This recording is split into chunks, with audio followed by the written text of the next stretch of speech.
Welcome to the Nordic Larp Talks. I have the number this year. Welcome to the 16th annual Nordic Larp Talks. This is your host, Johanna Koljonen! Yeah! I would like at this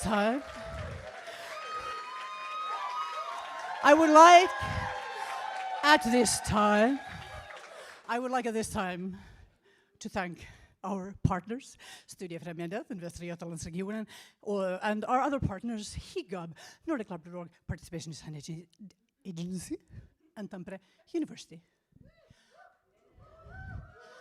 We're going to start this year in a very special way. This fantastic building has a royal Swedish history, and we have been able today to open us. We're very grateful for this opportunity to hear a Swedish who is a royal. Please welcome His Serene Highness Prince Frey von Fresen zu Lorensburg.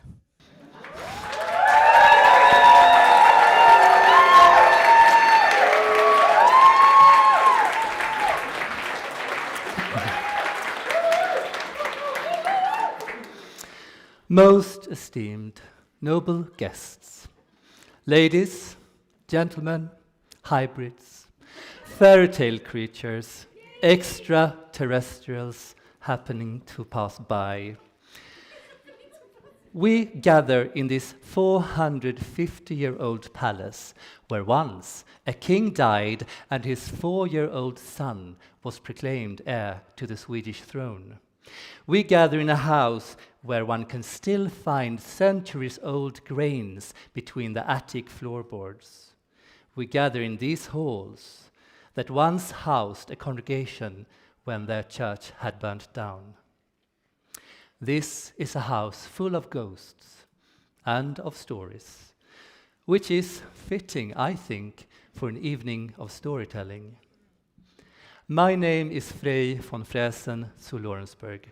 I work full-time as Sweden's and quite possibly the world's only freelance prince.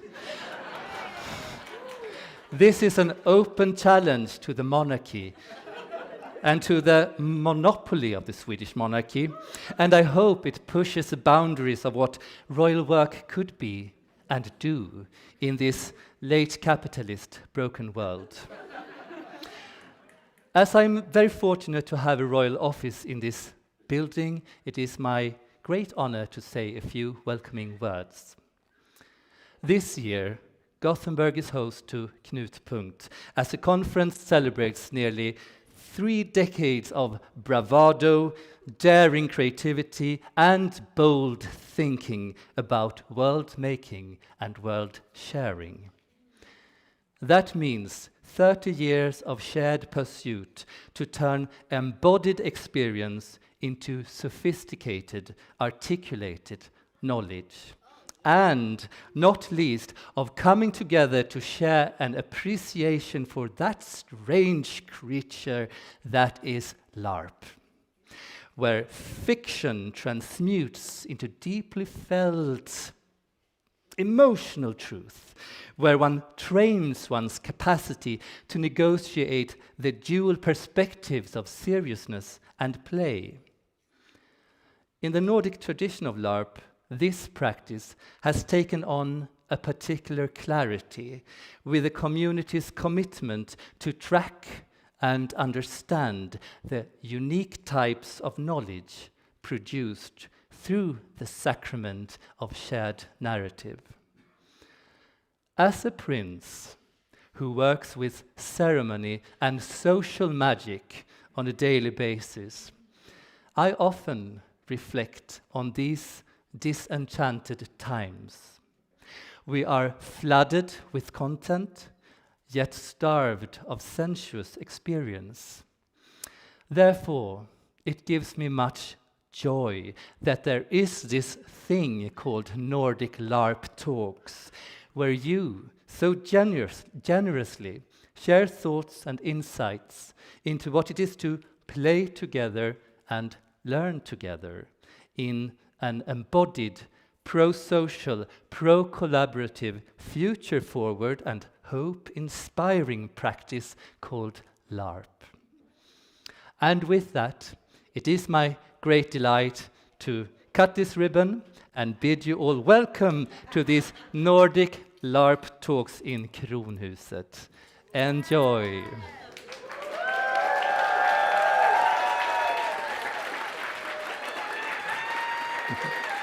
Thank you.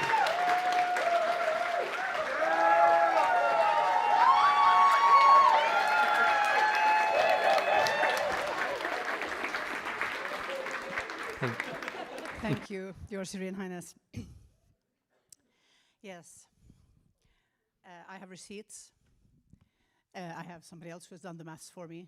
It says 16th annual Nordic Larp Talks, 5th in Sweden, 2nd in Gothenburg. You had pulled me. I would have paid money to say it's never been in Gothenburg before. Here we are. 2014, apparently. That was a great year. It's a great year.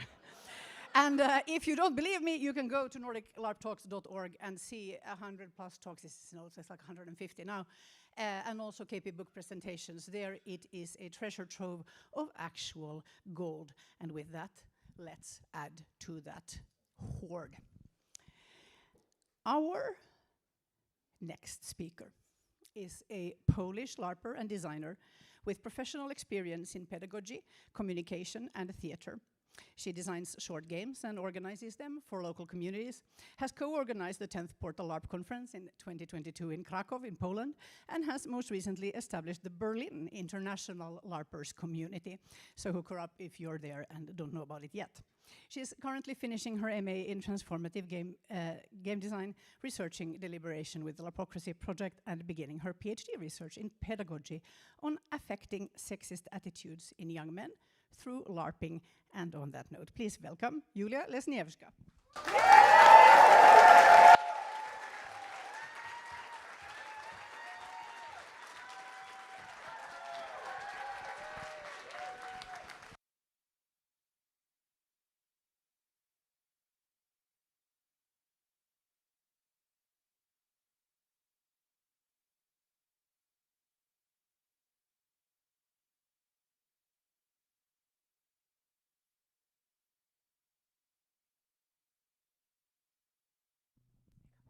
Let's go.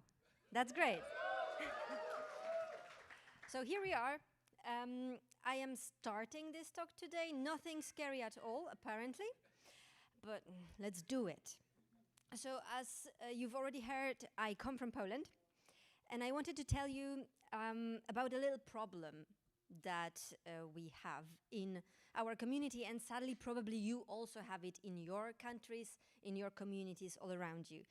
And my goal is to ask you for your help. But let me explain myself first. So I have some questions for you, and if your answer to them is yes, please wave at me. That will be lovely. All right, so. Have you ever heard about Manosphere?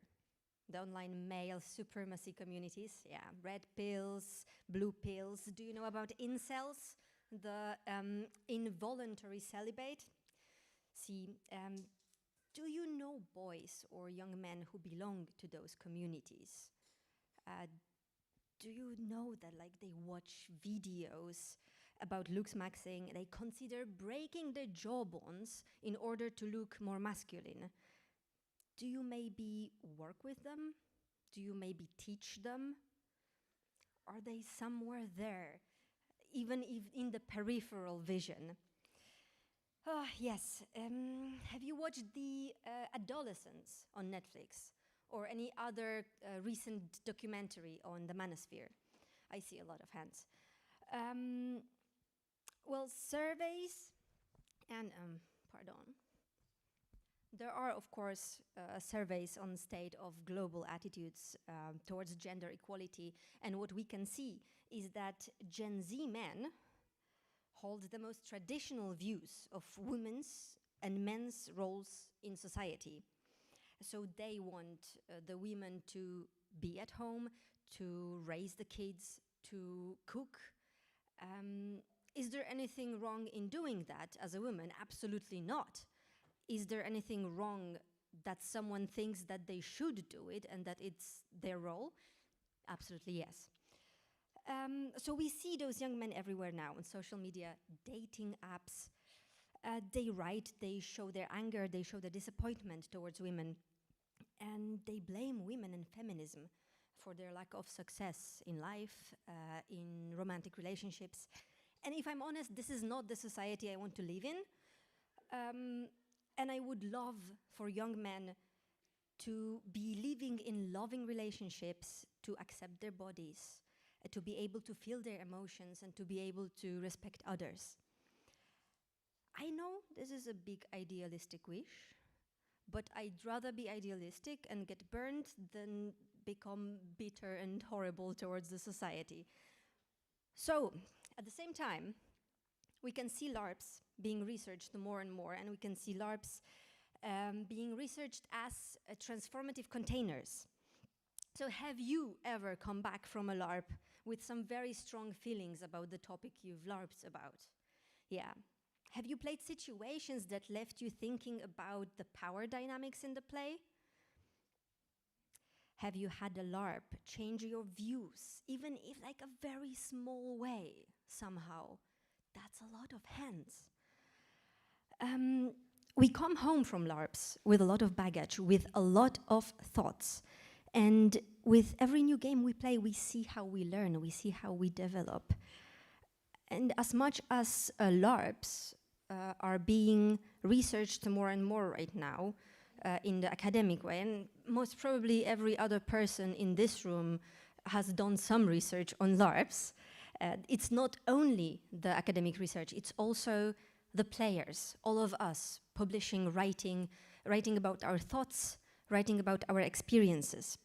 So also our reflections on the topic. So, you know, LARPs can be a powerful tool for personal development, for emotional exploration, for building a community. So now, with both those topics, what did Julka think? Julka thought, well, why don't we smash them together and try to see if we can fight sexism with LARPs. So for that, I posed numerous questions to myself, and they are a starting point for my research.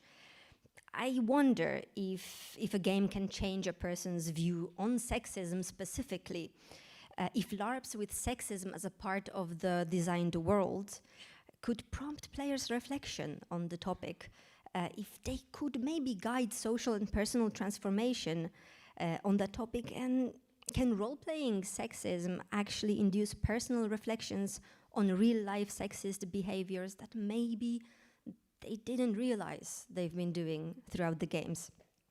And I do want to conduct research on this topic. That's where also I hope soon your help will come. What my plan is, what I will hopefully be doing for the next 3 years, is looking at LARPs that have sexism in their in-game world in some way. Those best organized in 2027 that I could actually look at after developing some tools. Then hopefully study young men aged 18 to 30 around those LARPs. So to see their views before the game, their views after the game, in a form of a survey or also in a form of an interview with them. What will the results show? I don't really know. I will see at the end of the research, but hopefully at the end of the research, there will be some more information for us to use in actual action, to use in practice, to design, to make the world maybe a little bit better. And if you have any thoughts, if you have any suggestions, if you know of LARPs that are tackling this difficult topic and you would like to let me know, I would be super grateful. You can use the form You can also just use my email. You can also just find me at KP, message me in any way.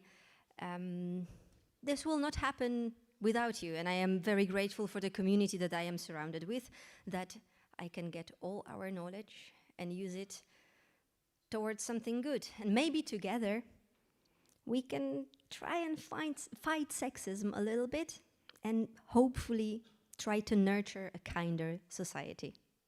Thank you so much.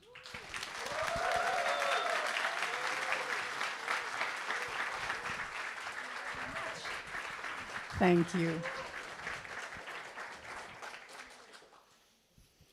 From players, then, let's move to characters. Our next speaker is a LARP designer, writer, and science communicator from Germany.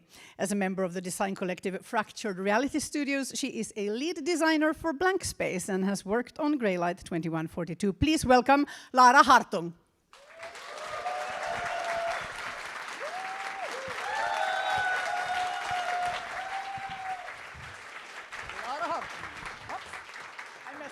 Here we go. Hey, wow, this works. Wonderful. So I too have thought, what a great idea to start with a question. And I was going to say raise your hand, but Julka's version was nicer. So please wave if you have ever received a pre-written character sheet that's had a super complex and thorough and meaningful relationship with your character's parents or sibling or first love or any other backstory character that was really important to your character but never showed up in play. Yeah, me as well, and I have to admit I've also written those. The thing is, this kind of things shape people. These relationships, the people that are formative to us, define who we are. And unfortunately, we can't always have everyone present in every LARP, or we'll just constantly run into this super awkward situation of like, hey, my kindergarten friend and my long-lost lover, what a surprise to accidentally meet you both in this super exclusive mission to a space station at the other end of the universe. So we kind of have to find a way to do it differently. Wouldn't it be great if we could take all this depth and nuance and complexity from those backstory relations and just somehow transfer them towards those like more realistic but also more superficial relations to people that we haven't really met before?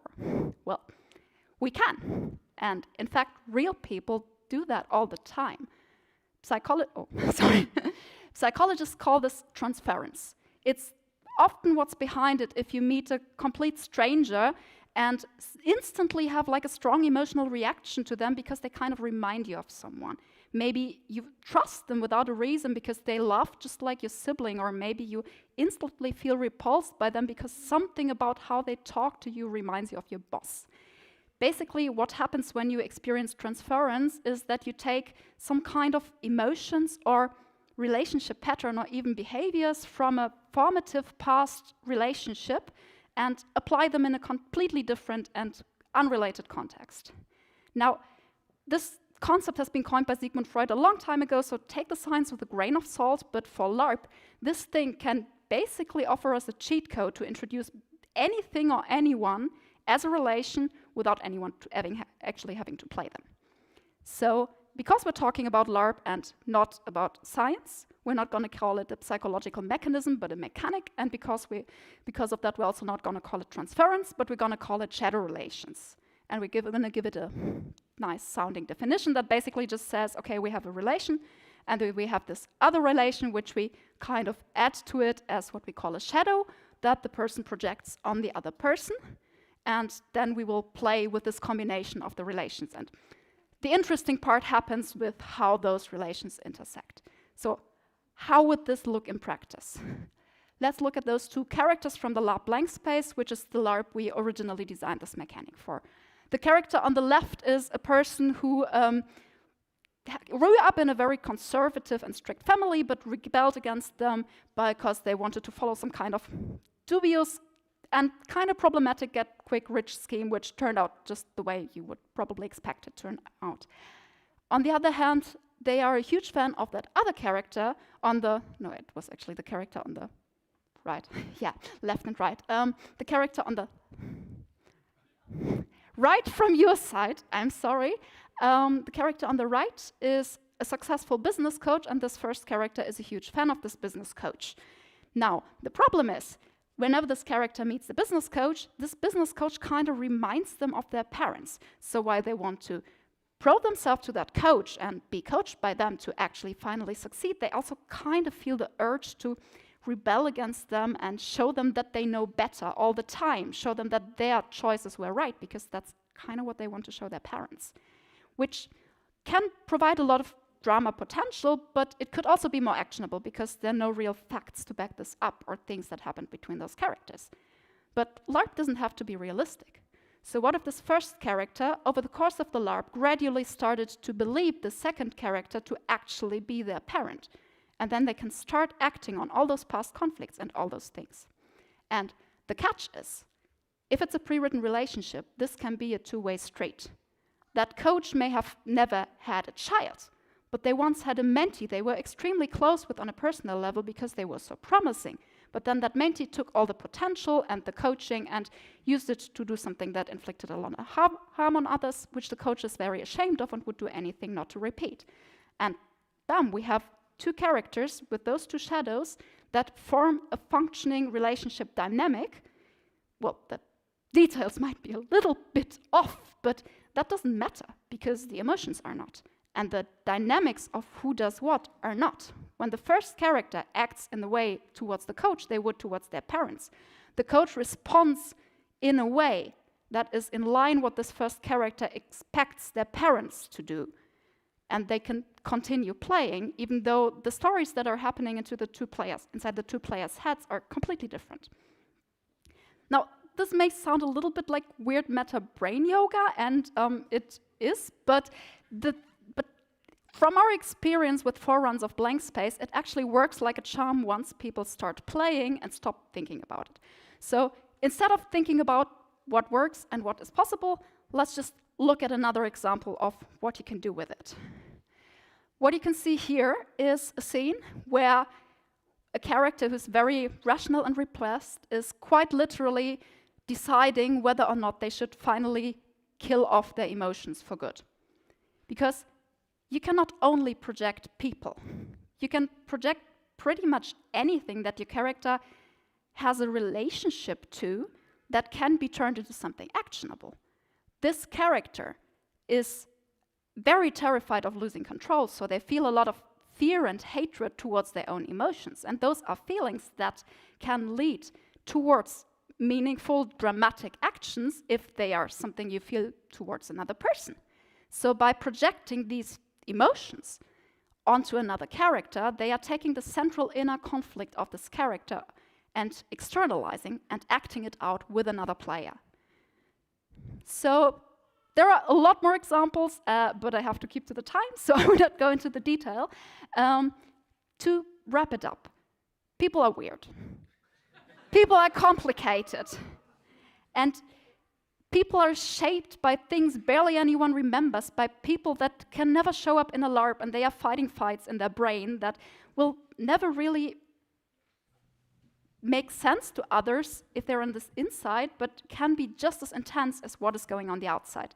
And while we all love a good immersion closet, those weird and complicated things going on the inside deserve to be brought to the surface. This is one way to do it. Thank you.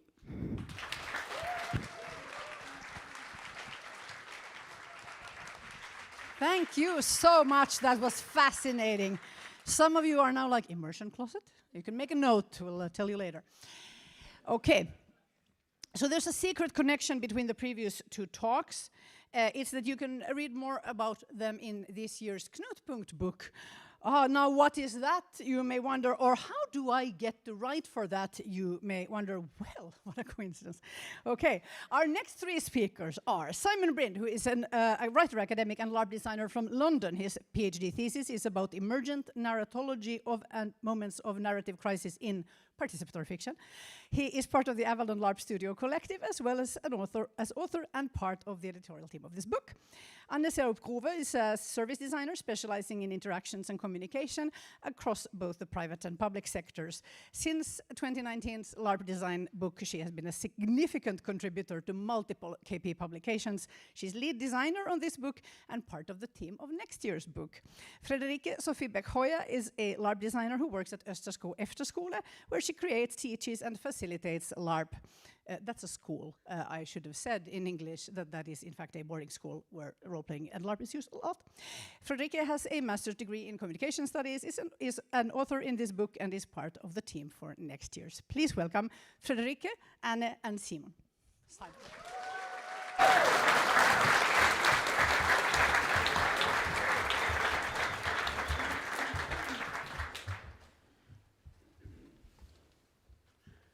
Let's just check if this is on.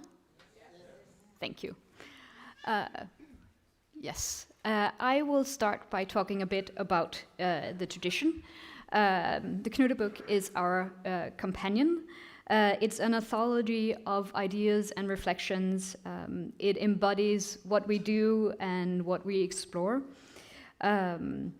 Individually, the books are quite different, but over time, common threads have emerged, and the result is our Knude book tradition.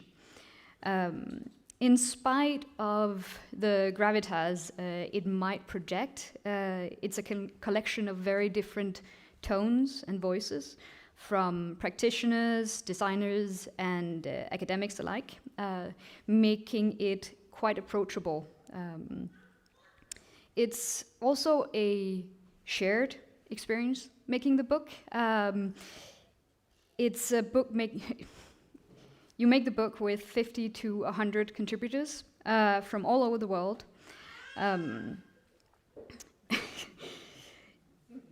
Even though the structure of making the book changes a bit from year to year, it always takes all of us. It takes authors, editors, proofreaders, illustrators, and designers. And we will touch on how to get involved later. So it's easy to feel intimidated by the KP books. They appear dense, they're complex, they occasionally read like someone's tried to footnote a feeling. But that's sort of the point, because LARP doesn't sit still. It slips away even while you're doing it. And I think that theory is an attempt to hold everything in place for just long enough to make some sense out of what the hell just happened. To create a shared language so that we can talk about what we're actually doing. And every year, we get a little closer. Not necessarily to the answers, but certainly to better questions. But this KP book is not an academic book. That's not to say there aren't articles in there with dense bibliographies and references to critical theorists. There are. I wrote one.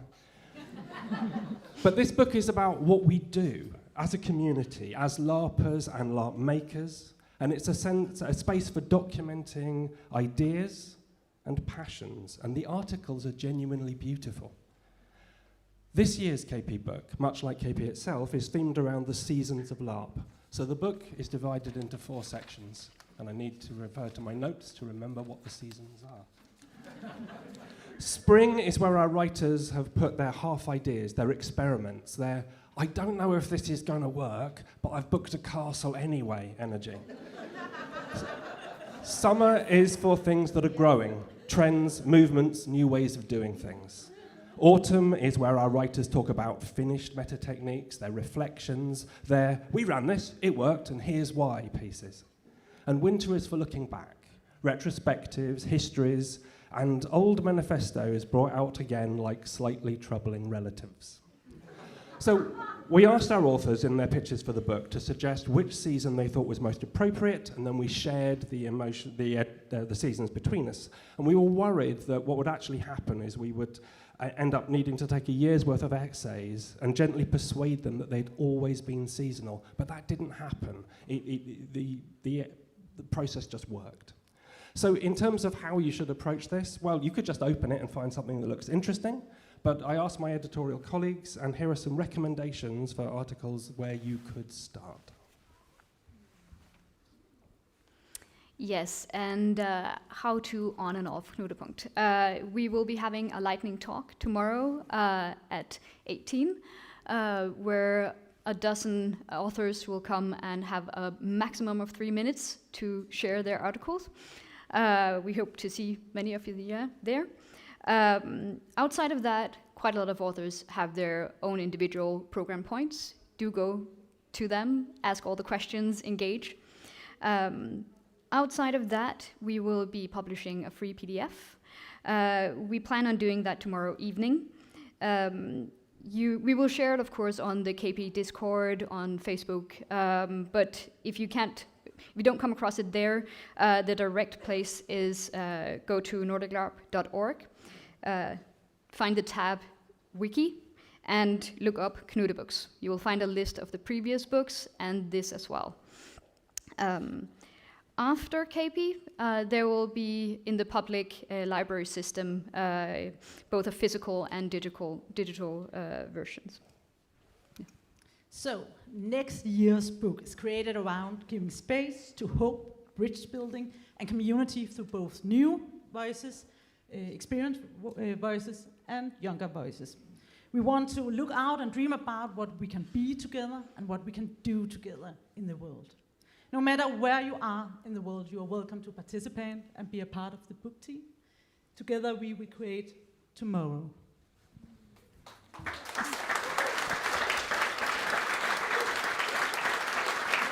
And we are not quite done yet. We will just like to make sure you know here.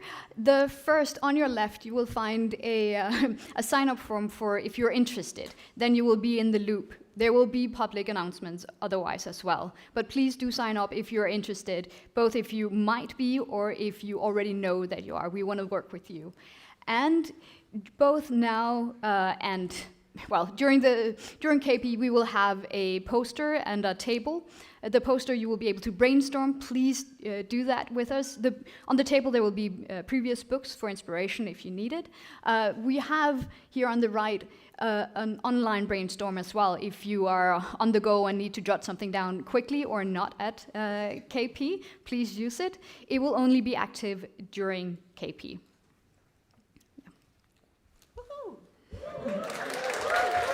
Thank you so much. Thank you so much for your work. And thank you to the other 50 to 100 people who have contributed this year as well. All right. We're going to hear 2 more talks in this sort of sample platter of book-related themes this year. Our next speaker is a Danish LARPer and LARP designer with more than 25 years of experience. Throughout the years, they have lectured in narratology, LARP and workshop design, and worked professionally with process facilitation, LARP learning, and experience design. On a volunteer basis, they organize community events, teach and mentor new LARP designers, and are dedicated to supporting fellow LARP designers and local communities. Please welcome Nór Hernø.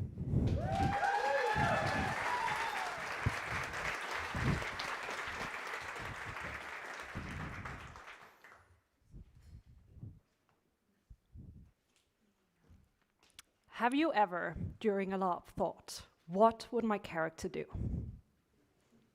I see wavy hands.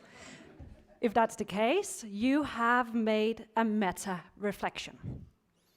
When we LARP, we simultaneously navigate multiple planes. We navigate our fiction, where our characters, the world they inhabit, everything that is related to the diegesis of the story exists.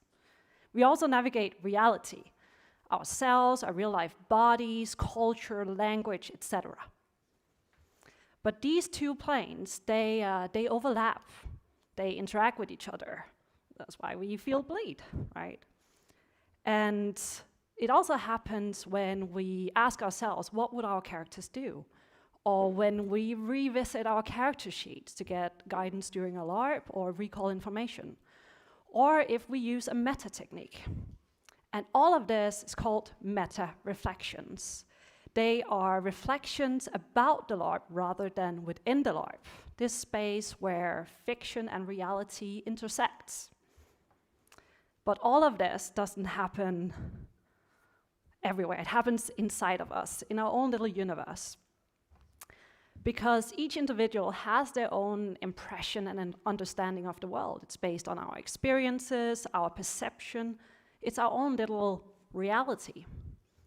And our universe affects the way that we understand both the fiction and our reality. When we LARP, we rarely do it alone. We often do it with other people. And that means that our little universe meets a lot of other universes. And together they make up a multiverse. And between all of these different universes of a group's collective multiverse, there can be a coordinated understanding, either as something the group has agreed to together, or something that has been defined by the group, a sort of consensus. That also means that these two models can be combined. Because when we're LARPing, we share a fiction and a reality which are individually perceived and understood. And we can meta-reflect on this, both individually and collectively. And these meta-reflections on a group level happens every time that we calibrate with our co-players.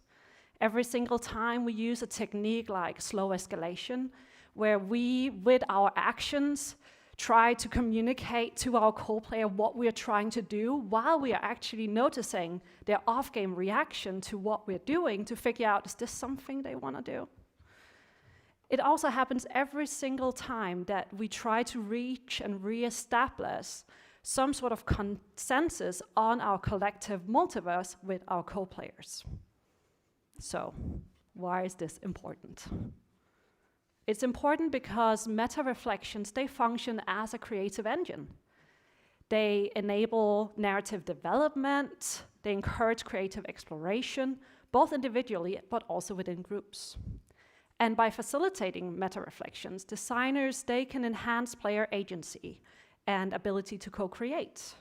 They can support calibration of expectations, of wishes for play, boundaries, and thereby reducing potential miscommunication. And they can also strengthen the building of consensus, trust, and collaboration amongst participants. So, this sounds great, right? How do we do it? How do we facilitate meta-reflections? There are, in general, two ways. There's the direct way and the indirect way. The direct method for facilitating meta-reflections is by using explicit instructions. Tell your players that they should meta-reflect. Use structured prompts and different reflection exercises. There's also an indirect method, which is using sensory and aesthetic tools, such as music, auditory cues, visual artifacts, physical interactions. And I have examples of both of them. An example of a direct method was used for the workshops at the LARP Eclipse by Chaos League in 2025, where the players were instructed to co-create their character relations within a group of co-players based on a fiction premise and a series of discussion prompts. And doing this, the players simultaneously discussed and developed the shared fiction and their relationship, so everything related to the fiction, the diegesis of the story. But they also got introduced to the players that they shared these relationships with off-game. And on top of that, they reflected on their own boundaries and wishes for play together. Thereby, they activated all three planes of this shared multiverse, and it was directly facilitated and prompted. So, the indirect example is from the LARP Panopticon made by me, ran in 2025. And during the workshops, all of the players, they were met with a series of visual artifacts, auditory cues, music, touch, and also narrative prompts to spark meta-reflections. And what is specific about these are that they are all related to or part of the diegesis of the story. But the players were told to choose them off-game and reflect on them off-game. And in that way, it was a more subconscious process of meta-reflections. But they were also told to discuss these things in groups. So this individual process alternated with group discussions and establishing of consensus. And this created both some shared meta-reflections as players negotiated how their desires for play and the fiction aligned. And they also established a shared multiverse and group consensus, a narrative, while they continuously moved between fiction and reality in the process. And this way, the meta-reflections, they became both an individual and a collective act that fueled creativity, collaboration, and calibration. So, if you are to take anything away from this talk, it is that if you, as a designer, want to facilitate meta-reflections, you should try to find and use the overlaps between fiction and reality, or make the players continuously shift between the two, and thereby you can prompt them to meta-reflect. And if you utilize the dynamic between individual reflections and group consensus, continuously letting players alternate between the two, you can create a framework where the meta-reflections not only relate to the individual's universe, but to the shared multiverse. And thereby, you're not just facilitating meta-reflections, you're also creating group consensus. Thank you.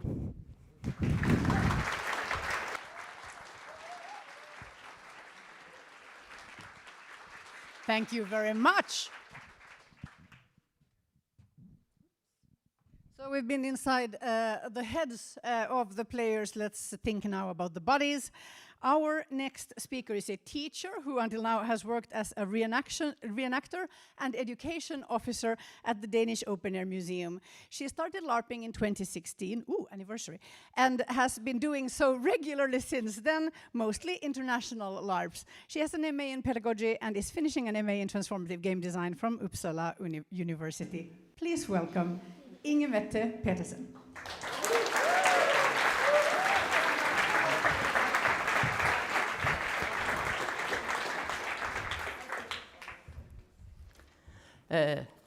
I can hear myself, so good. I have named this small talk Body and Soul, and it'll be a little bit different from the other talks because none of the pictures you see will be an illustration of what I'm saying. They are just pictures. This is about the physicality of LARP, how our bodies also mirrors our mind and soul. So this LARP will use my personal LARP experiences as the points of departure for looking into the connection between body and soul. So, I'm a plaster doll. I pose with eyes that cut open without landfall or nightfall, upon some shellacked and grinning person, eyes that open, blue, steel, and close. When we grow up, we learn that the mind controls the body, and that we can choose what we show the world. But maybe that is not true. What if what we show the world is not everything? What if there is something else, something more? Foucault used the panopticon to show how the confinement of the body shaped the world, how the disciplinary society was created. We are all the result of being watched through the eyes of others, our parents, our teachers, our friends and colleagues. Our minds are created through the eyes of others, how they look at us and measure what we are. So what happens to our body and soul when we are suddenly thrust into another character, another persona? And what happens to our bodies, the body of the player, when we play? What do we feel and why? We will dress the body in garments appropriate for the character of the LARP. Our choice of movements can be conscious, or it can be confined or defined by the surroundings. We walk on ships, which has a very special movement. We walk up and down on stairs, broad stairs or narrow stairs. And we walk through rooms, big rooms like this one, or small confined spaces. It can also be defined by parts of your costume. Are we wearing stays and corsets, heels, long skirts, or short? And are we dressed as a woman or as a man? And language will always be part of our play. We talk a lot. We become masters of small talk. But our body will also be trying to tell what we want to say, or sometimes show what we do not want to say. Our body will show our feelings, even if we think it is just the feelings of the character. So is that a consequence for our mind and our body? Some larps are designed to consciously make the body feel pain, exhaustion, hunger, even the passing of time. In Legion, you walk through Siberia, and you really walk. In Requiem Reichskinder, the time is changed. An hour is running much faster than it usually is. But what if the opposite is also true? Do our body, the body of the player, also reflect what goes on in our mind without our knowledge? I have a personal experience with anger. Anger for me in LARP can be a physical experience. It can be almost a kind of knot inside my stomach. And why is that? When you look at me, you can see I'm from another generation. I'm from an old generation. And in my generation, women are not allowed to feel anger. Anger is a forbidden feeling. So it becomes painful. It hurts. And you must rely on the generosity of your fellow players. And we do. So why is this important? It shows how something that another conscious part of who we are can show up unexpectedly when we least expect it. You could say this is LARP as a way to reclaim the forbidden, to be aware of parts of ourselves that we need to learn to become whole persons. But not everything is pain. There's also happiness, laughter, and dance. And it is also very physical feelings. And it will be part of what we show with our body. So can LARP unite mind and body? And can it help us transform who we are, both body and soul? Yes. And I have a final poem here. And I have a picture for that. I have read it in your cart, driver. Wave my nude arms at villages going by, learning the last bright route survivor, where are your flames still bite my thigh, and my ribs crack where your wheels wind. A woman like that is not ashamed to die. I have been her kind. And I think I have 2 seconds, because these pictures, among others, were taken by Oliver Facey, Karl Nordblom, Patrick Wichert, Sissela Ørnholt Johansson, Bjørn Morten Vang Gunnarsen, Henrik B. Hansen, Mars Piantadina, Michel Carter, Toivo Vold, Camilla Misalier, myself, and of course, Kai Simon Frederiksen. Thank you.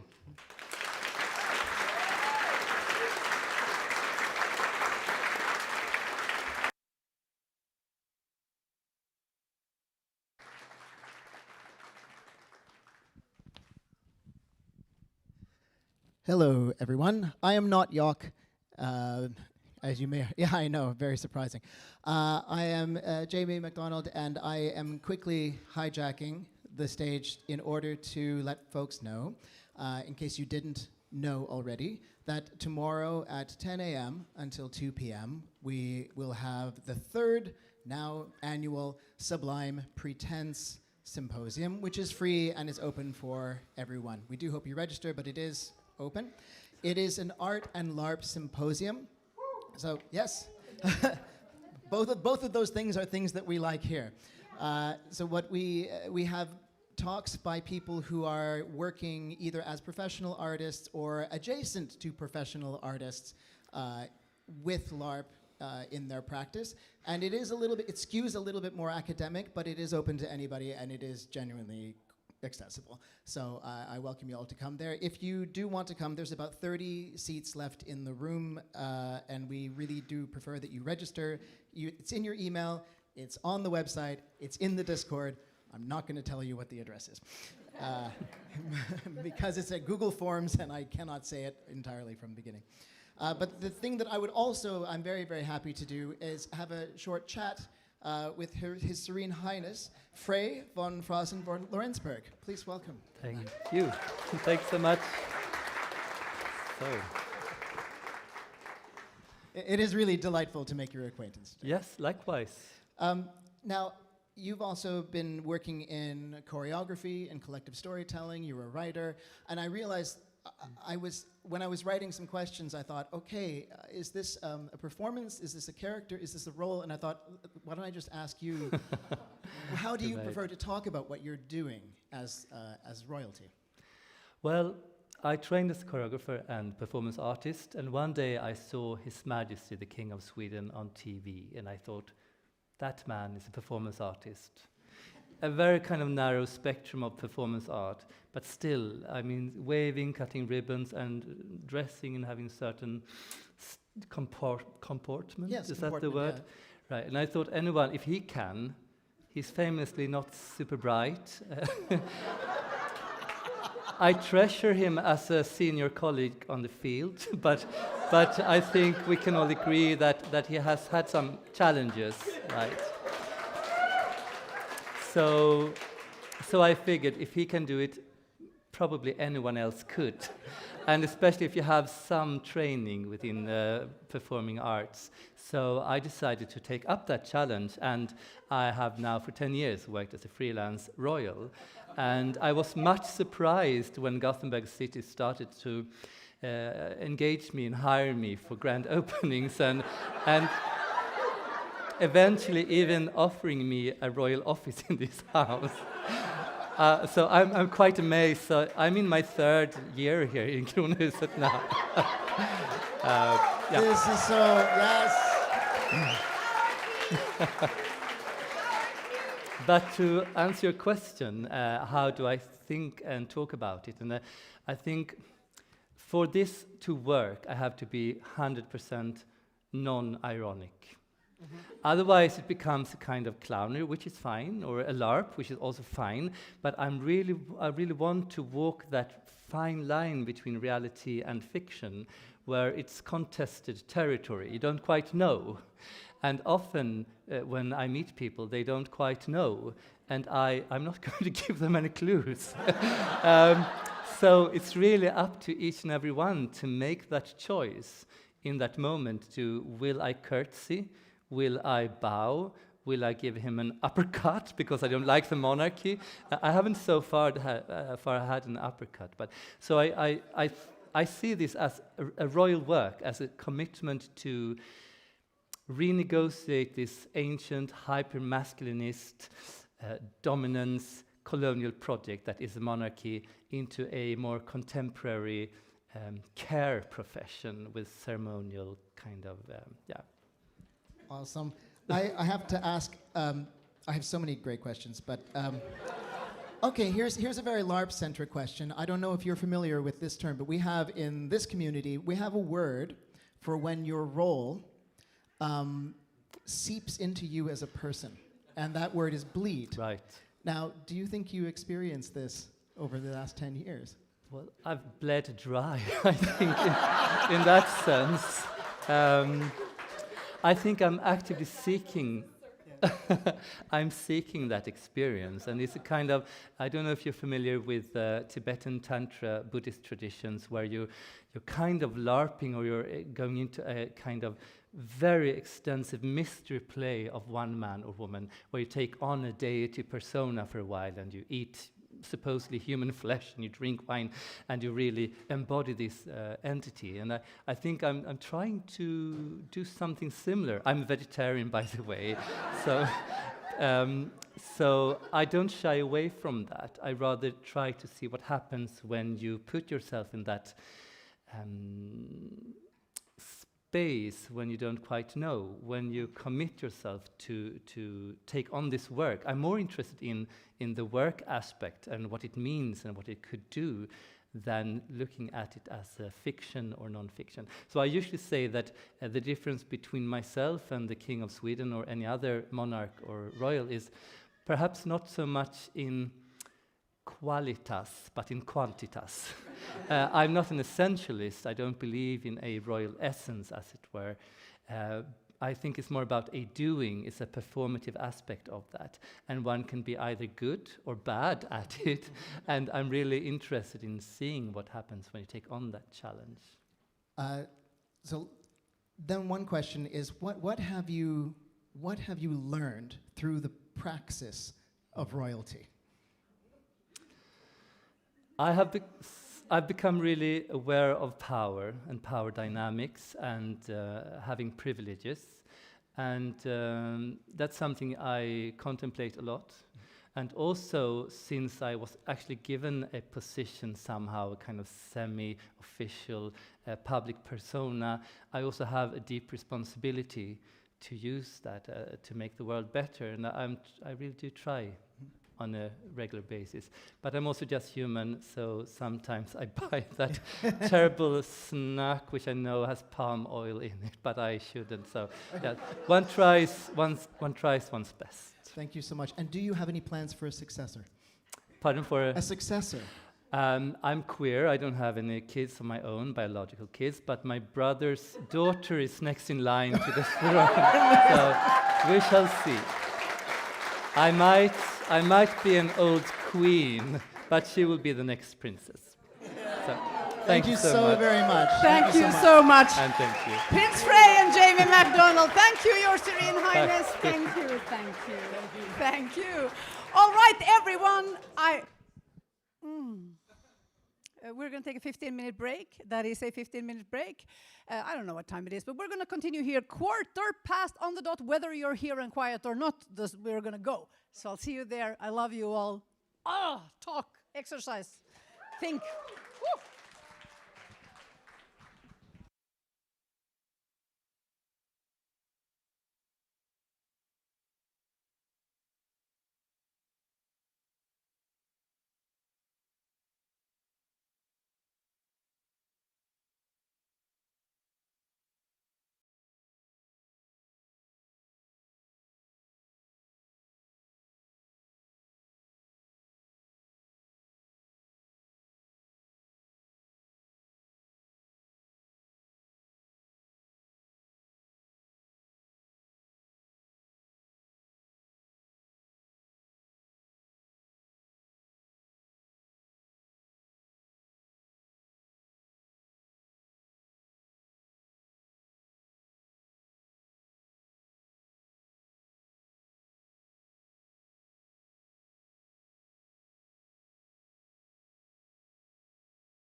And thank you, I do appreciate it. Our next speaker is an experienced LARP designer, communicator, and community organizer based in Oslo, Norway. She has co-designed multiple notable LARPs, including Mad About the Boy, Play the Cards, Koi Koi, and 1942, Someone to Trust. She produced, edited, and wrote for the anthology LARPs from the Factory that pioneered the rerunnable chamber LARP as a viable format in Nordic LARP, and taught character writing at the LARP Writer Summer School. She has a background in history, education, and design, and works as a content designer. Please welcome Trina Lisinda.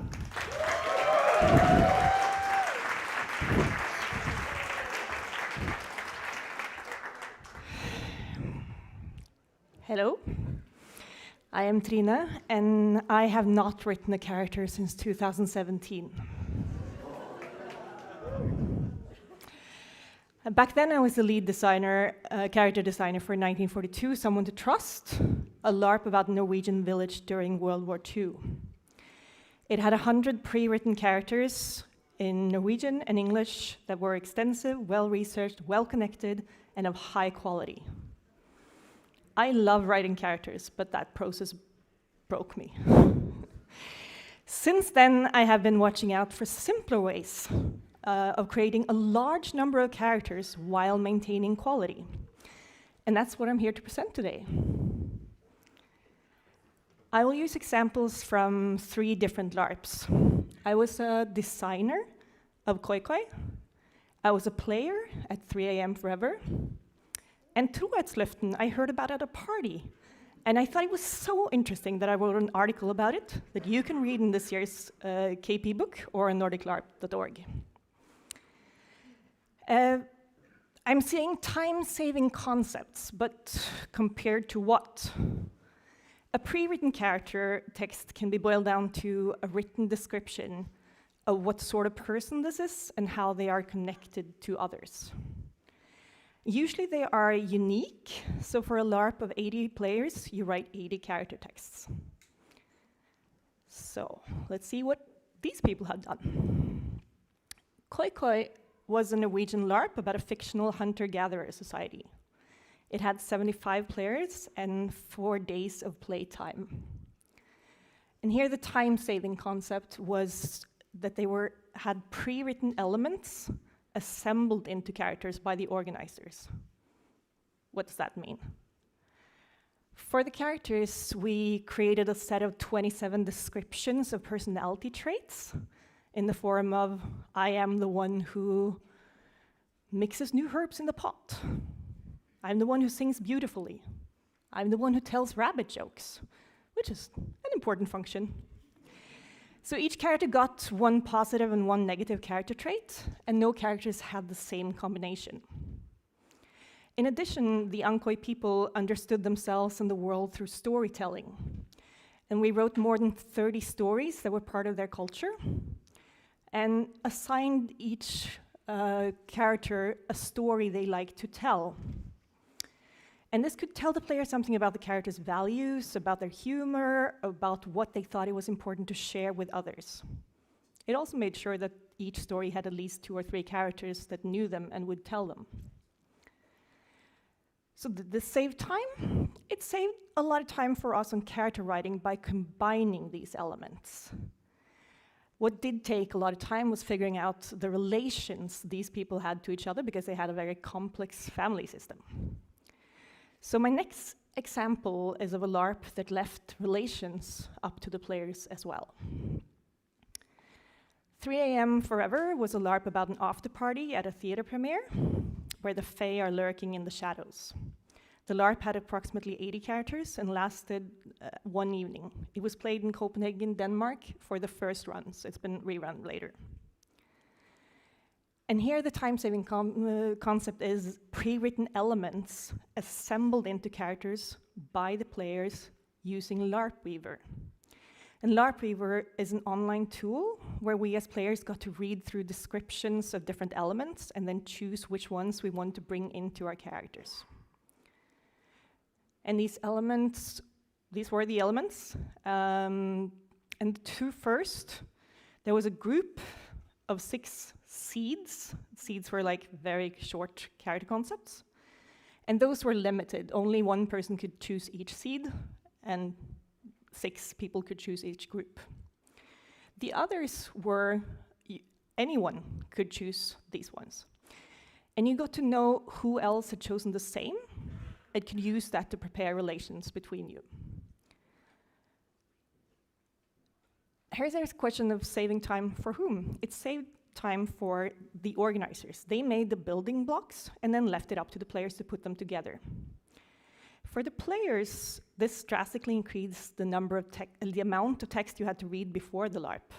16 group descriptions with 6 characters, 6 to 8 descriptions of each memory, of each experience, of each motivation, and so forth. And on the one hand, reading through all that gave me a feel for the LARP and what might be part of the universe. On the other hand, for players with reading disabilities and attention problems, this was a huge obstacle to creating their characters. So my next example shows a different approach that reduces the amount of reading a player needed to do to understand the social networks of their character and of the whole LARP. This is Trohetsløften, Pledges of Allegiance, and it was a LARP about soldier conscription and weddings set in a small village in Sweden in the 1670s. It had 45 players and 24 hours of runtime. And here the time-saving concept is to use reusable sets of characters fleshed out by the players. So instead of 45 unique pre-written characters, there were 3 times 15 character shells. And a character shell are simple descriptions with questions the players needed to fill out. The families had a very brief description and a set of questions the players needed to find answers to together. So the village consisted of 3 neighborhoods, where 15 characters were divided into 3 families. All relations were held within the neighborhood, but you were free to play with anyone in the village. And in this way, the neighborhood formed a small LARP in the big LARP. And it also meant that by knowing the characters and dynamics in your own neighborhood, you also knew all the characters and dynamics in the village. Do you see a pattern in the names here? So the families with the same suffix is part of the same neighborhood. The families that start on the same letter consist of the same characters, and the characters that start on the same letter are based on the same character shells. And if you're intrigued by how does this feel to play, you need to read my article.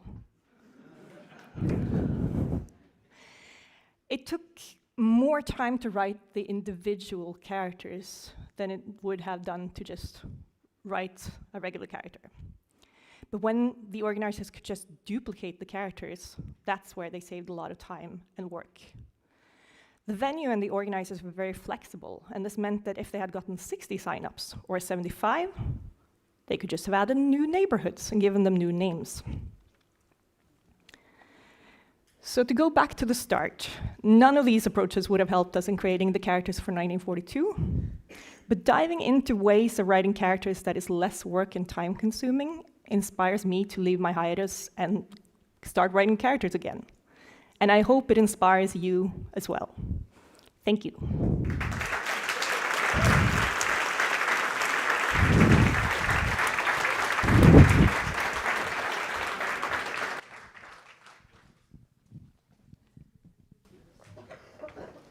I feel it's a little bit late in the game for me to realize that I have this year forgotten to ask people how their names are pronounced, and it's like a humiliating mess, and it's just going to get worse from here, I'm telling you that directly. I'm from Finland originally. In Sweden here that we are now, I've been living here since about the turn of the millennium. Every 14th person in Sweden has some connection culturally, like some kind of Finnish identity. Every 14th person is a lot. Do you think that a Finnish name is ever pronounced correctly in media in this country?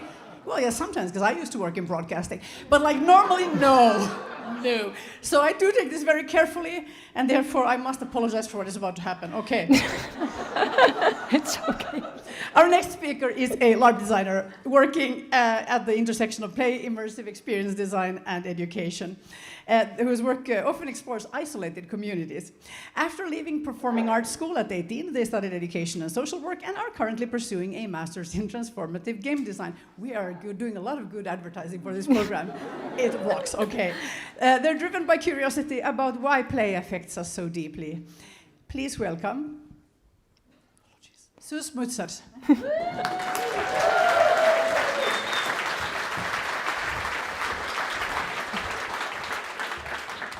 Hi. So all of us have been there, I'm pretty sure. Somebody at a campfire starting another verse of Drunken Sailor? Or somebody needing to blow off steam and bringing a karaoke machine by the end of the night. Or maybe a college LARP or a school LARP where you have to take a drama class or audition for a school play.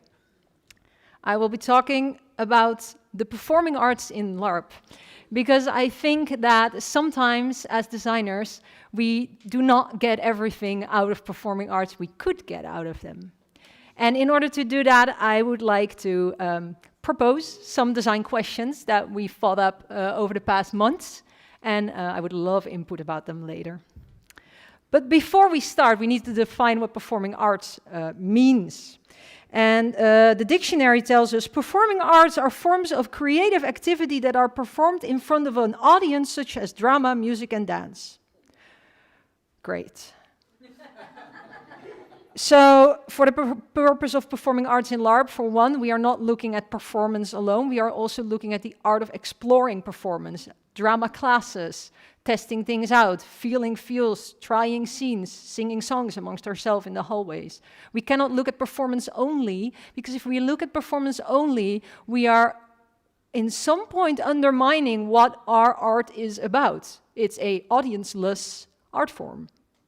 So when we bring in an audience and to watch these performing arts according to the definition, we are introducing an entirely new magic circle within our art, and it gets really complicated from there.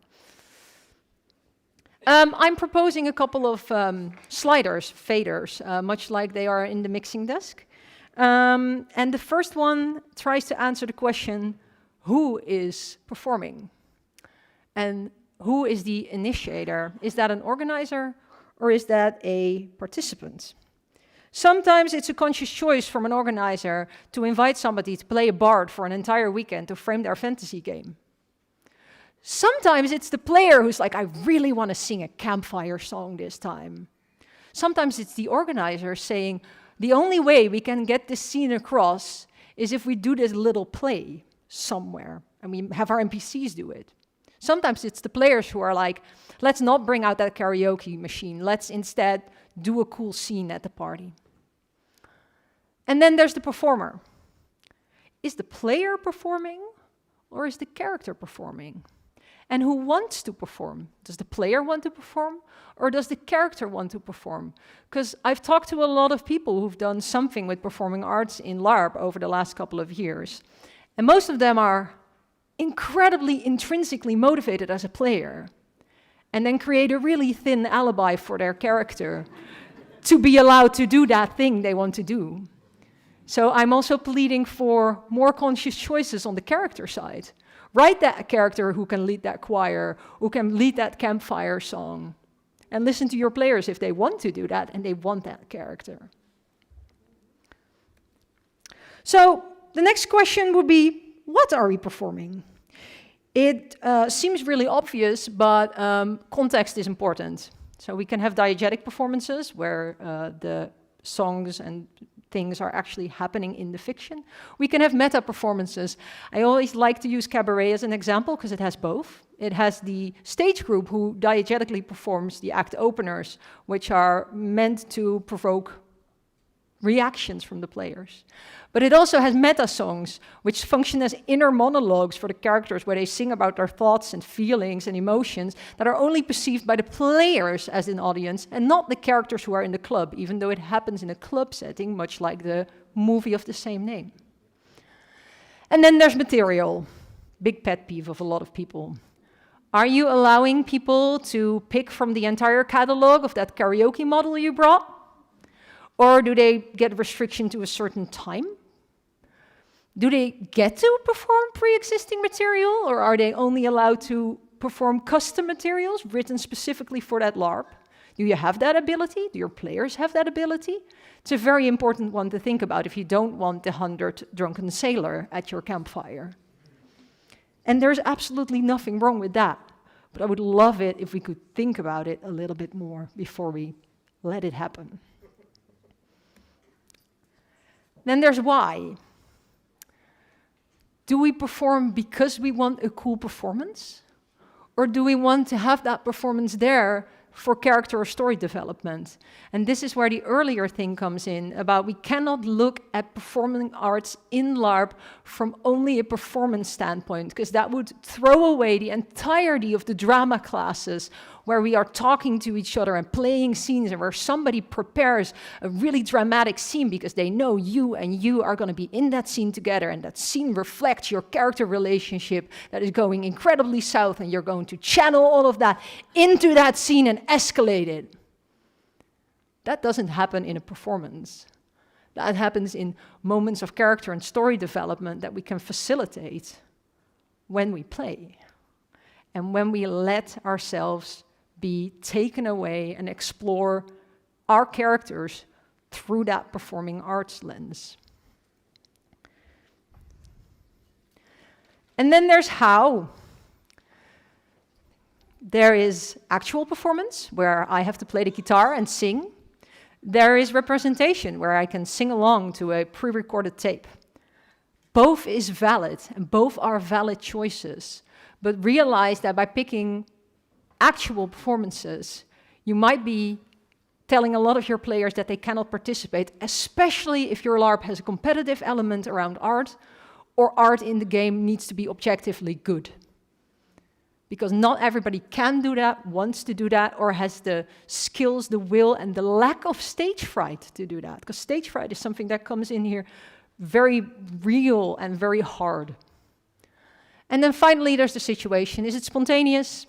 Is it that song around the campfire? Or is it rehearsed like we did for the Dutch run of Cabaret? We rehearsed for 10 months, 1 full day every month, and it was completely fixed. Everybody knew exactly what they had to do. And it's a sliding scale. There's a magic in between somewhere. I haven't found it yet. And then finally, there's that audience. Like I said, we're adding a whole magic circle.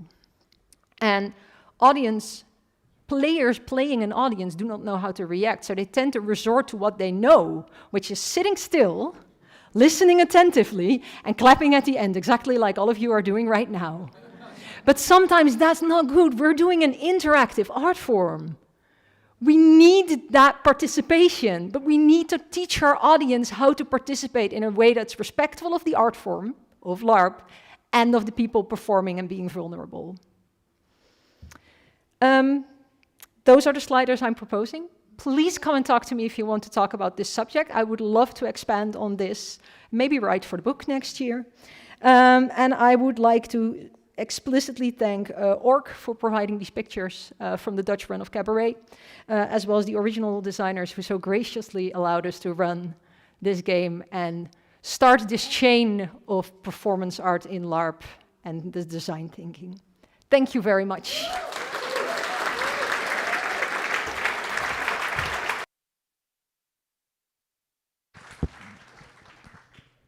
Thank you. And now you may be thinking, how do I get, in fact, to give a Nordic Larp talk? Because this seems like a really cool thing. The process goes something like this. You think of a Nordic Larp talk, like a thing that you think of a thing, essentially, that's probably relevant to this audience, let's be real. And then you just want to say the thing. And then, this is the difficult part, you have to remember to tell me that you'd like to do this. And that's pretty much the process. And I know some people who, when they have had the opportunity to do this, are like, oh my God, this is such an honor. And it kind of is, but it's also not super selective. Because the thing is, everyone who wants to give a Nordic Larp talk is an expert in the thing they want to give a Nordic Larp talk in, because that is the thing that they have experienced or thought. So now I will tell you the hack for how to do this. At some point in the next few days, the dates, maybe already it's known, the dates for next year's Knutepunkt are going to be announced. And you will, of course, immediately write them in your calendar, or even if you're not planning on going, write them in your calendar. The day before, the night before, is the Nordic Larp Talks. And the purpose of having this in your calendar, already right there, this line, my Nordic Larp Talk idea, and then just leave it open, because at some point this year, you're going to think, that will make a good Nordic Larp Talk. Put it in the calendar post for KP. That's how you're going to remember to tell me when the call comes out. Okay, that is all. Our next speaker is a game designer, author, the former CEO and founder, in fact, of Six to Start. At Six to Start, he co-created Zombies Run, won Best of Show at South by Southwest, and worked with Disney Imagineering. Other works include the Perplex City ARG, You've Been Played, a critique of gamification, and the novel A History of the Future in 100 Objects. He writes at, as we say in Finland, msv.net, msv.net, but you can pronounce it differently if you want to, and is associate artist at the Traverse Theatre in Edinburgh.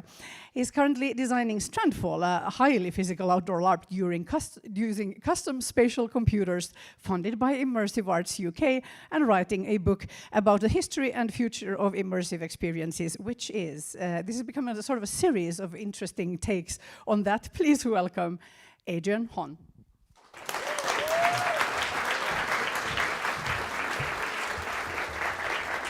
Thank you. When they say that like anyone can go and do a talk and they're not super selective, they're talking about me. So thank you. This is a little bit silly. This is about Austenland. So there's a lot of movies and TV shows and media about LARP and role playing. So there's Westworld, there's La Belle Époque, there's Ventle Family now. But I want to say that the 2013 movie Austenland is one of the most interesting movies and treatments of LARP out there. One of the things is that it's set in the present day. It's not like completely science fictional. It doesn't use magic or technology like Westworld. It is a movie about LARP. Now, if you haven't seen this movie yet, good for you. But also, I apologize for the spoilers. It's a nice movie. I apologize for the spoilers, but it is 13 years old, so maybe we've gone past the restriction on that. So the movie is about a woman called Jane, who is so obsessed by the novels of Jane Austen that she wants to inhabit them. And so it is a romantic comedy, but like weirdly, it is trying to make a really interesting point about the power and risks of roleplay. And in particular, this movie sort of tells us how LARP is treated in popular culture. Even though they actually don't say the word, they never say the word LARP. They certainly don't even say the word roleplay, amazingly, in this movie. So this is the proprietor, Mrs. Wattlesbrook. She doesn't have a first name in the movie. Very strange. And she calls Austenland the world's only immersive Austen experience. We know that's not true. There are other Austen experiences. And this is very affordable, 200 euros to 700 euros. Austenland is quite a bit more expensive. When Jane goes to a travel agent and is basically talking about how much it costs, she is told that it will cost her entire life savings. Now, I think, I'm just guessing, that's like tens of thousands of dollars, like $30,000. So that's a proper blockbuster LARP. It's worth it because she's told it's a life changer, right? And this is kind of interesting. So the travel agent says, look, you'll come out of this just a completely different person. It's transformative. And so, I mean, she's getting a bit of side eye here, but like she is a sympathetic character in this movie, right? I mean, it is a funny movie, but we are not laughing at her. We are on her side, and it's not seen as an inherently silly thing to do. So Jane buys her ticket. She goes to the UK. Of course, it's in the UK. Goes to this amazing place. Before she enters the world of Austenland, she learns about her character. So she's given a name. She's kind of shocked, being given a name, Miss Erstwhile, Jane Erstwhile. And it's very Finnish design. I think, because you have a predetermined character backstory, you have predetermined relationships, predetermined plot. Everyone is guaranteed a happy ending, so there's a bit of dramatic irony in there, maybe. But the more you pay, the better ending you, or maybe like the different character you get. So it's not necessarily better. She has paid for the bronze package, even though she's paid like $30,000, and that only gets her the character of a penniless orphan. Whereas the platinum elite package, you get to be a rich heiress, and I think that's probably like $100,000 or something. That's real Star Wars hotel territory, and so it's a really stratified experience. And I think this is what Moholkar would call an experienced LARP.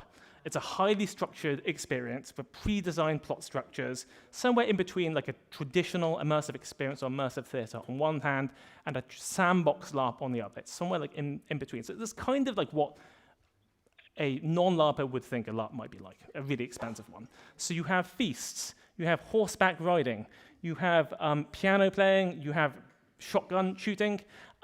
This is pretty anachronistic. I don't think ladies would be shooting shotguns, but like, it's fine because it's a LARP and it's fun. But like, despite all of that excitement, there's actually, in the movie, you see serious pacing problems actually with this LARP. Because it's 3 weeks long, and there's only 3 players. So like here they all are. They're just like really bored. They're like doing needlepoint and sewing for like the second week or something. And so, you know, you can't do shooting all day. So actually, like I was thinking, like, how are they going to solve this? What's going to happen? So the designers, firstly, 2 things happen. One, the designers introduce Captain George East from the West Indies, an NPC. There's lots of NPCs, and he mixes things up because someone's in love with him.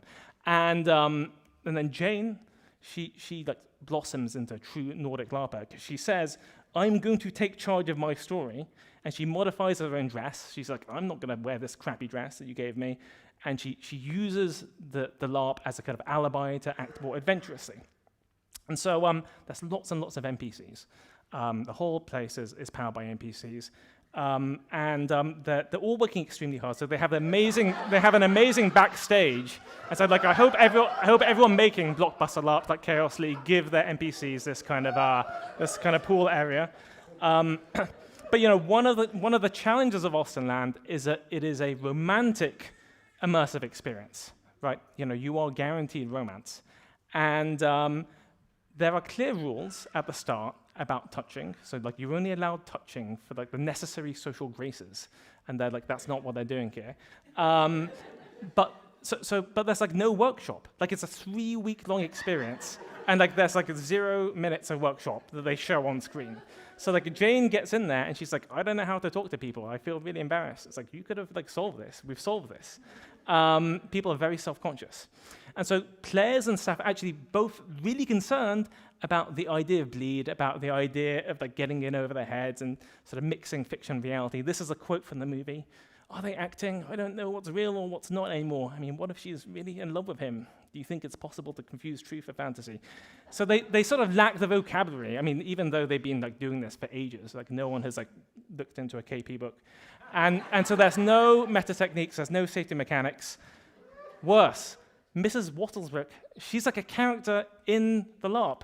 Like, I guess you can do that, but like it's probably not a good idea since like she's like got a lot of power and like no one wants to go and piss her off because she like throwing people out of the game. And so when people have problems in the LARP, as Jane does, then they kind of don't want to go and talk to her about it. And so because she's like trying to be a figure of authority in there. And without spoilers, this is kind of the reason why Austenland ends up being turned into a theme park by the end. Like it cannot survive as a blockbuster LARP. That it just turns into this sort of boring theme park with like a roller coaster and all these different things. Now, I want to say, obviously, Austenland is a romantic comedy. That's kind of why they have all this like just absolute wild stuff going on in terms of interpersonal relationships. There's always going to be a lot of drama. But I think the movie actually does recognize the appeal and the potential of roleplay. I think people will watch this movie and they think, this actually looks fun. Like, you know, it doesn't look that silly. The friendships made during the LARP actually persist beyond, and when it turns to a theme park, But ultimately, the big shame about the movie is that, like, at the end, it kind of throws up its hands. It says, actually, there's no good way of doing romantic roleplay, so we better not do it at all. We just turn the whole place into a theme park. And that's a shame, because I think there's actually a potential in having more movies and more TV shows that sort of go and be interesting and take seriously the idea of LARP and roleplay and immersive experience. And if they ever do make an Awesome Land 2, hopefully they'll get into the workshop experience. Thank you.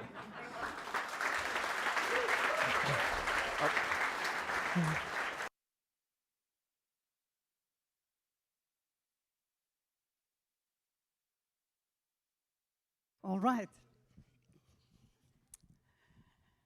Oh, you guys, 2 talks to go. Okay.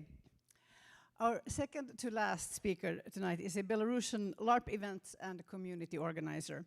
She was one of the organizers of the Minsk LARP festivals in 2017 to 19, co-founded and co-ran the second floor space in Minsk, which was a home spot for the Belarusian LARP community, and was the chairperson of Education Center Post, the Belarusian LARP organization. Currently based in Warsaw, Poland, she works in non-profit project management and event organizing, works in non-profit project management and event organizing, specifically in the human rights field. She's recently got an MA degree defending her thesis about community care and neighborliness in a community cultural center in Warsaw. The Belarusian LARP community has seemed in the last few years to be quite off the radar, and we're going to check in with why that is. Please welcome Daria Skorina.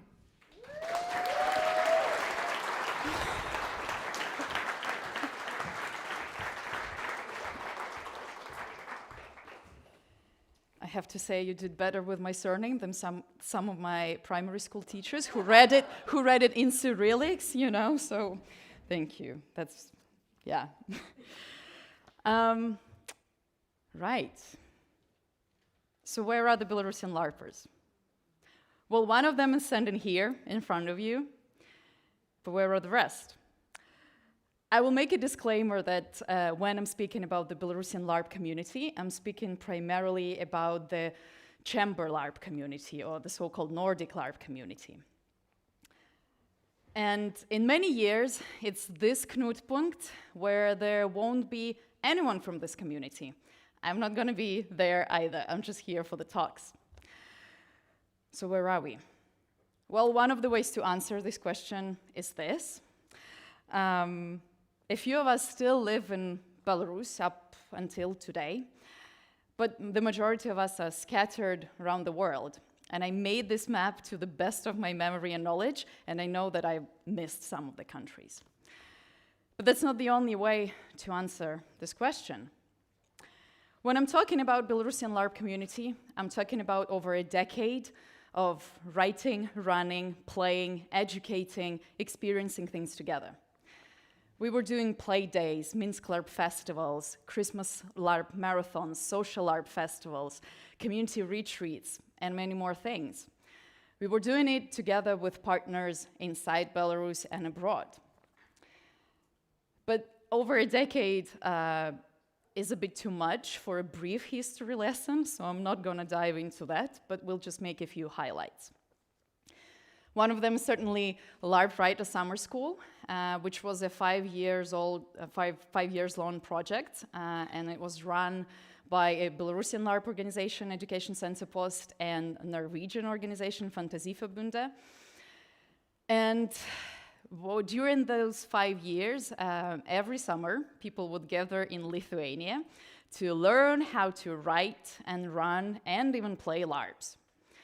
There were some follow-up events in this project too, like LARPoratory, where people could write and immediately play test their LARPs, and participation in some of the international events.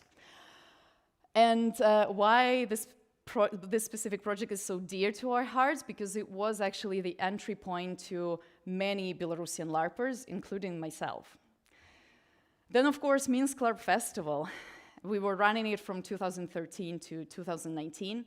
It was an international LARP festival where people were coming from different countries to play and run LARPs and enjoy a week in Minsk that we were trying to make fresh, frisky, and fun every year. We were doing things like visiting different NGOs, doing arts and crafts, doing guided themed tours, and sometimes even photo shoots with some cool architectural spots. And I will never stop hyping up our merch because I think it was absolutely dope. Please enjoy. We ran our last LARP festival in 2019. And even though we did announce another one to be run in May 2020, something global has happened that, you know, affected events. Something connected with words, pandemic and COVID, all of that. So we, as many other event organizers all over the world, had to cancel it. But the reason why we, as a community or as an organization, haven't really announced anything ever since is not the pandemic. In 2020, in August 2020, presidential elections happened in Belarus, which were followed by the biggest protests known in the history of modern Belarus. They were also met with unprecedented, harsh crackdown from the authorities. Hundreds of thousands of people were arrested. Most of them were later released, but some of them ended up injured. A few were killed. 5,000 people were recognized as political prisoners, and 909 out of them are still serving their terms. Estimations vary, but up to 800,000 people have left country since then, including many of us. Now, please enjoy this work of contemporary art, featuring some of the documents, migration documents that I had to fill in or received in the recent years, not all of them, just a few. Forced immigration takes its emotional, mental, intellectual, and financial toll. None of us were making money by doing LARPs. We were volunteers. And when you are caught in the middle of being overwhelmed while trying to settle in the new country, finding a new job, finding a new apartment, filing in your migration documents, waiting for them for months and months and months without an ability to travel, having a possibility to being rejected, then, you know, trying to secure your healthcare, trying to open up a new bank account and learn how to pay your bills. In all of that, creative activities or activities that are not connected directly to your survival, they just fade away. But there are some rays of hope, and it's not only me changing the slide to these silly pictures. This was one of the photo shoots at Minsk LARP Festival, by the way. Even though we are not as bright at the international scene as we used to be, we're still running LARPs. We were organizing LARPs in community centers and universities in Poland and Sakartvelo. We were doing 3 days LARP workshops about how to write LARPs for Russian-speaking participants in Sakartvelo, Georgia as well. We were running LARPs in international projects in Germany and doing other things. And yeah, through LARPing, a lot of us learned about methodologies, approaches, and facilitation styles that we use in other things, like organizing human rights camps, or doing arts, or doing academic research. This is us at some point in history. I am realistic, and I know that most of the people depicted here will not be ever as active within LARPs. But there have been some speculations lurking that maybe one day we will come back together to make a Minsk LARP Festival in exile. While I was preparing this talk, which I only had 2 days to do, I learned that someone from our community actually had this idea to find some funding, get us together, so that we can brainstorm and dream again together. And maybe now that they've shared this might come true.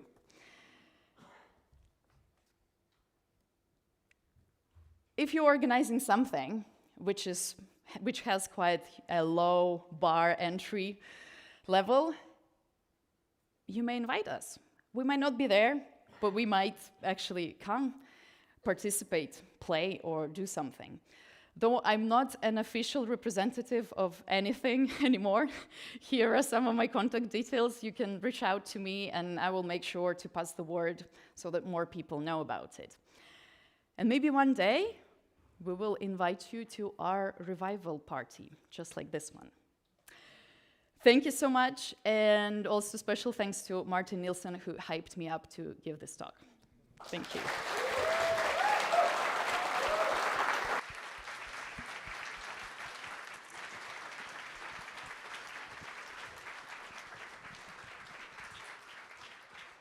Thank you, Daria.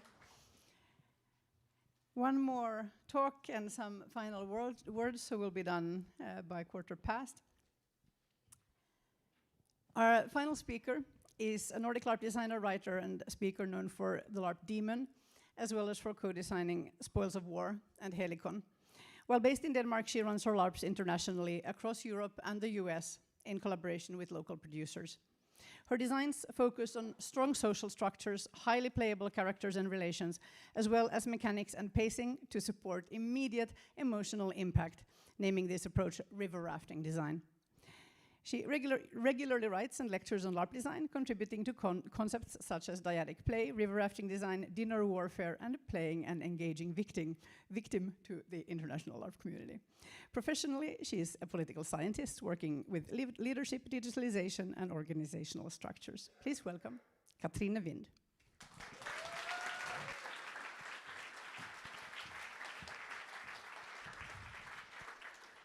Thank you, guys. So we're not ending with something very light or cheerful here, but let's see if we can induce some hope anyway. What I want to talk to you about is that many societies today are shifting into a more authoritarian direction. And at the same time, some of the teenagers that I talk to, they have witnessed their friends disappear into conspiracy theories, manosphere forums, or extremist communities. Not because they were evil, but because they were looking for something. And that scares me.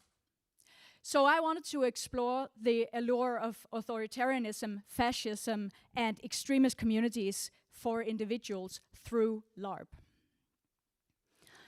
So we often explain attraction to toxic communities as something people fall into because of hate or stupidity.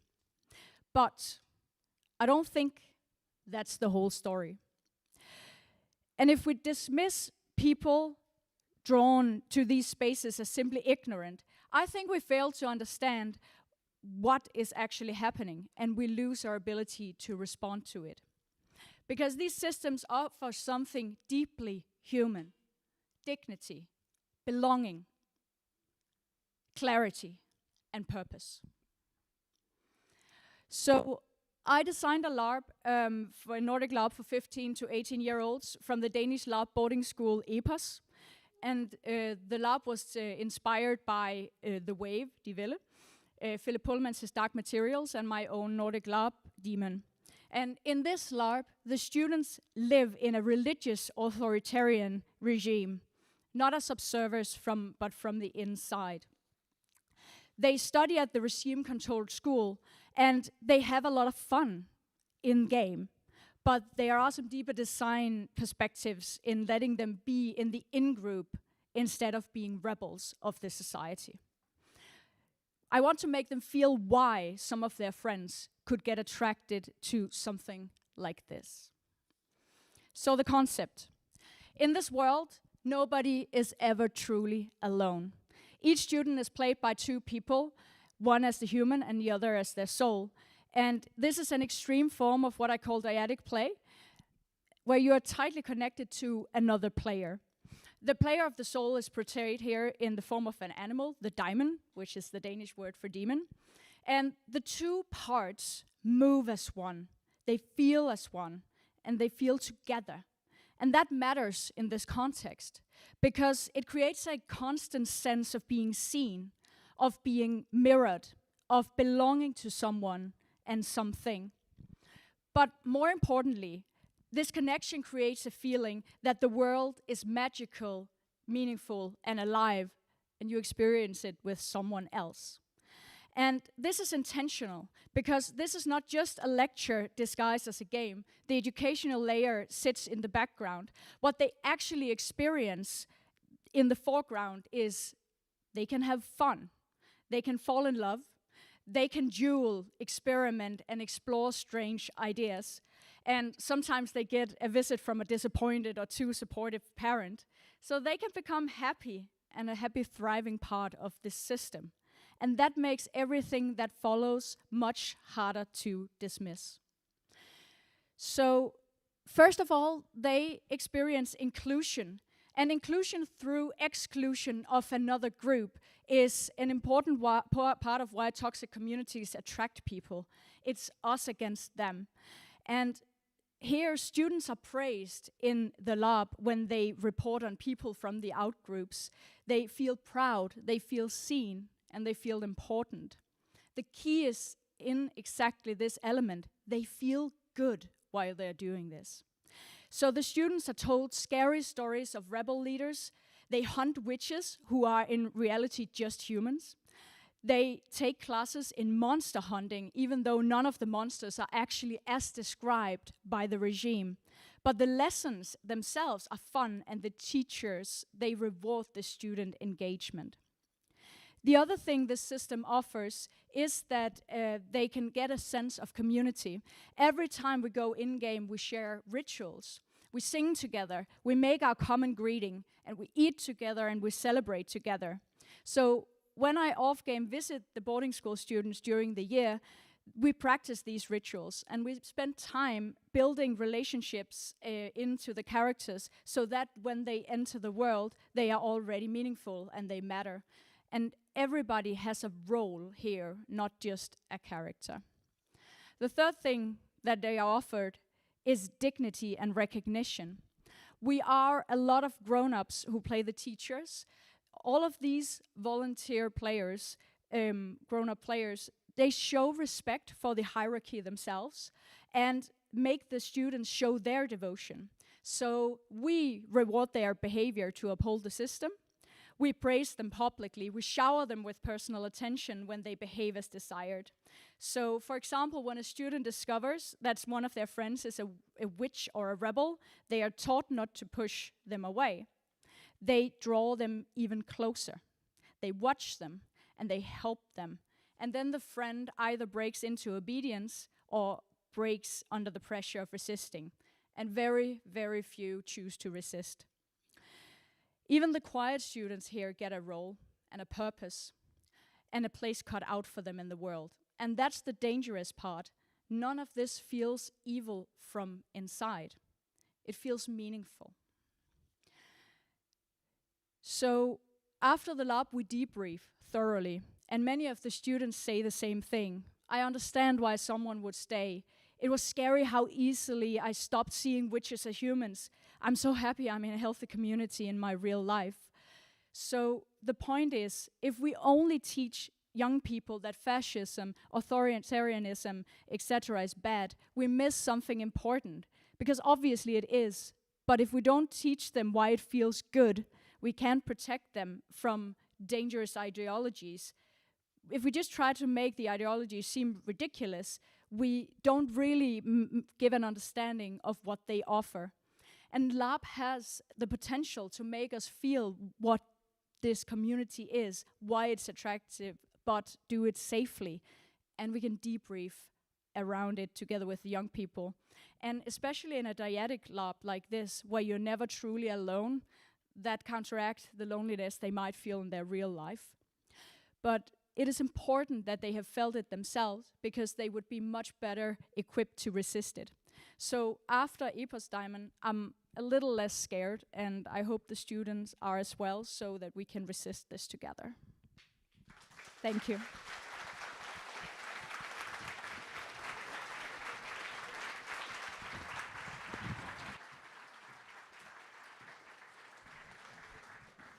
Thank you.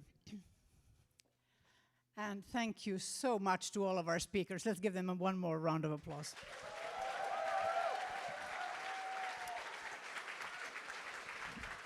So, 16 years apparently of this series of talks as part of a week-long LARP community festival that is older still. We now have 3 annual pre-conferences to Knutpunkt that are becoming long traditions in themselves. And Knutpunkt starts tomorrow. And that conference has been running since 1997. And I didn't get to go because my very sensible parents felt that it was absolutely out of the question that I would go to Norway on a bus from Finland, driven by a 19-year-old. But I have been going since 1998, so I will say some alderman words. It has been the honor of my life to play with you all and to think with you all. And I'm not about to stop, so don't worry. And KP isn't about to stop, but I'm going to ask you a favor, because a lot of us here feel like we're going home, and like we're going home for Christmas tomorrow. I didn't expect to cry. And some people here are here for the first time, and they're like, what is going on right now? and that is precisely what I'm going to ask you a favor for. So, because we're so many, and we're all over the world, there's not a single person in existence who can tell by looking at each other, like who is here for the first time and who is here for the 100th time, right? So that's my favor. There's an after hangout party situation, a hangout opportunity in a bar, which is called Ölstugan Tullen on Avenyn. It says here in my notes, so listen, take trams from Brunnsparken to Valand. And it says, the website and the address are on the KP Discord in the channel called A Wig Announcement. And this may be a little bit compact now for people who aren't here for the whole week or on that Discord. So the favor I will ask you is this. When we stand up, before you leave, please look around and just like find literally any person that you don't like immediately recognize and ask them, do you know where to go if you would like to join the hangout? Or ask, hey, do you know where to go if I would like to join the hangout? And then maybe introduce yourself. That is all I will ask of you. And before we do that, after 15 years as parents of small children with honestly insane day jobs, it has finally occurred to Petter Karlsson and me that, hey, maybe people could actually help us out much earlier in the process. And let's be real, the reason it occurred to us was that Mo was asking us for like 2 years in a row, you guys, like this is not working, you need help. And he was right. So I would like to thank our partners at first, Knutpunkt, of course, and Week in Gothenburg, Studiefrämjandet, who manifested this insane venue. Thank you so much. Västra Götalandsregionen, who has supported us financially as well. NordicLarp.org, Higab/Buggy, who run this house. Go check out the website of this venue. It's very cool. Participation Design Agency and Tampere University. Thank you so much, Karin Edman, for magicking this place. Johannes Axner, who has run most of the stream and set up the tech. David Thorhauge, who has taken care of our speakers and our schedules and the whole team. Mo Holkar, who made us get a team and who also has like actually done all of the coordination up until today. Thank you so much. Alejandro and Eva from Kronhuset. And the person who made the slides, who therefore we forgot to put on the slides, Petter Karlsson, our producer. In absentia, we love you. Thank you also. And Andy Nordgren, our co-founder, if you are watching. Thank you for creating this insane thing. NordicLarpTalks.org, that's where you're going to go to find these talks very soon. It's not going to take a year this time because we have help. And you can share your favorites with your friends. Thank you so much for coming. Thank you for playing. Thank you for speaking. See you next year!